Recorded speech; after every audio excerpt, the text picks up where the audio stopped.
Hello, for International Women's Day, I thought I'd tell you about a Chesterfield woman who changed not Britain, but Australia. Emma Miller was a political reformer and a universal suffrage campaigner, but I doubt you'll have heard of her. She was born Emma Holmes on Parker's Place in June 1839.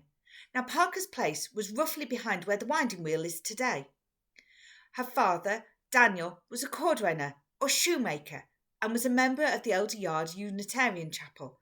He was also a Chartist.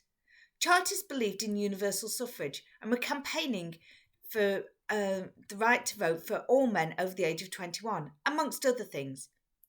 Emma, as the eldest of 4 children, used to accompany her father to political meetings, regularly walking up to 10 miles to attend them.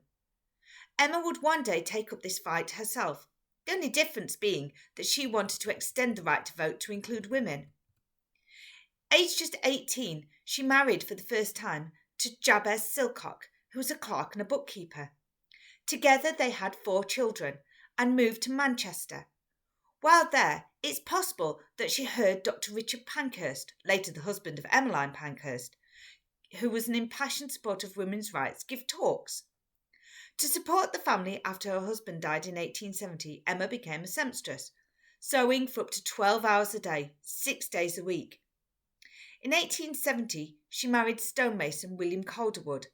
5 years later, they emigrated to Australia. Shortly after arriving in Australia, she was widowed for a second time.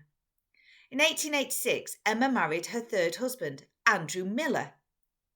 In 1890, she helped start a female workers' union, mainly of tailoresses, as she'd started sewing again to support her family.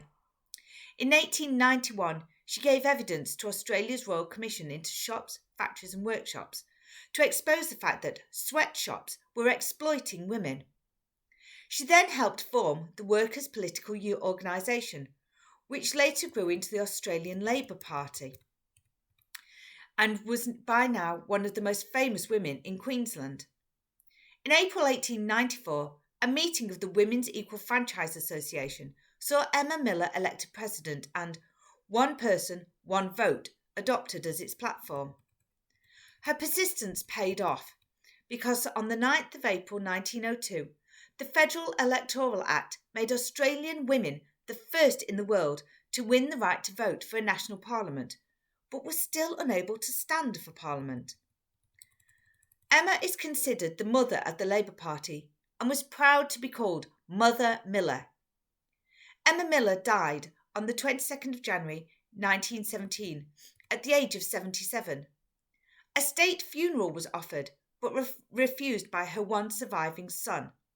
However, Australians were not ready to forget her. In 1922, a marble bust of her was unveiled at the Queensland Council of Unions. There is also a statue of her in George Square in Brisbane and a street named after her, Emma Miller Place. In 1987, the Queensland Council of Unions established the Emma Miller Awards, presented each year to women who have contributed a lot to their trade union. And the praise goes on.